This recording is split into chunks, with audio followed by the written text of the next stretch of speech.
when I taught. Remember, students back then, if they blurted or talked out of turn, a teacher would hit their hands with a ruler or some other form of physical punishment.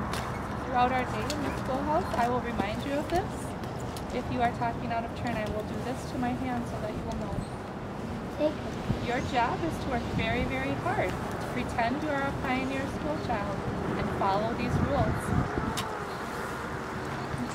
If we were really back in time, all of the grades would be here. We would have children maybe as young as 4 and children perhaps all the way up to age 21. Sometimes the students might be even older than the teacher.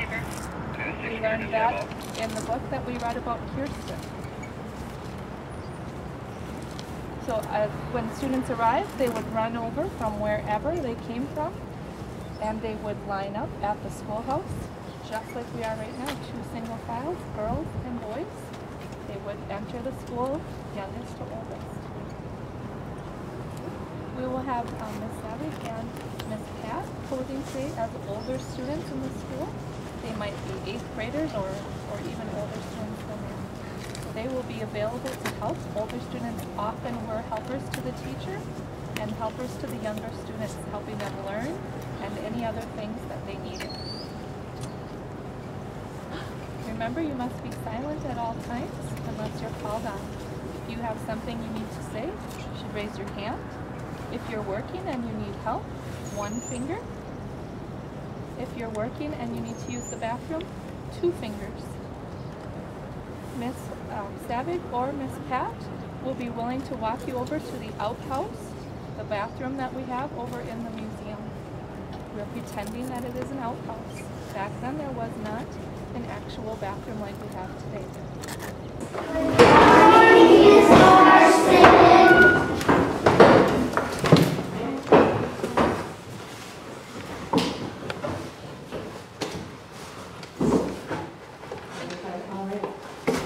A couple of things that they always did to start out the day are very similar to some of the things that we do in our own classroom. One of the things that they did right away was always to say the Pledge of Allegiance. Now, something that was different is that the Pledge of Allegiance did not have the phrase "under God" added to it until the 1950s. And since we were pretending that we are in 1857, just like Kirsten, we would say the pledge today without "under God." It's going to be tricky. So when you get to that part where you would normally say it, try to think it in your head and then say what comes next. After we say the pledge, we will all sing the song. They often started their day with a song. It is one that you will know, I'm pretty sure. And if we need help with it, some of our older students will help our younger students remember how to sing it. We'll do those things first, and then I will explain what comes next. Please stand for the pledge.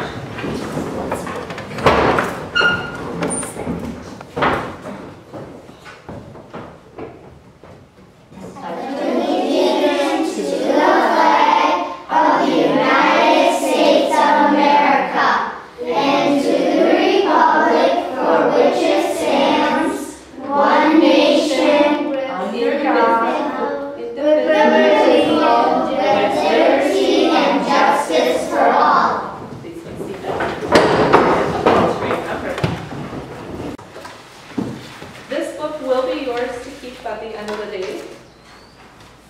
But remember, pioneer school children would not write in this. They would do the problems on their slate. So if there is anything in this book that you would like to work on now, you may read the stories aloud to yourself. You may work on the problems on your slate. During a time like this, when everyone is working by themselves, the teacher would call up a small group of students and work with them on reciting or some oral math problems. Or she would give them an opportunity to do their reciting. Please open to page 6 in your copybook. We're going to do some oral math. That means I will read the problem to you and you will solve it mentally, and then when you have the answer, put your finger out. Page 6. That was easy. If 4 cars leave in one train and 10 in another, how many leave in both? Add 4 and 10. Column. A toy man sold 2 dolls in the morning, 2 in the afternoon, and 9 in the evening. How many did he sell altogether? 2 and 2 added to 9 make how many?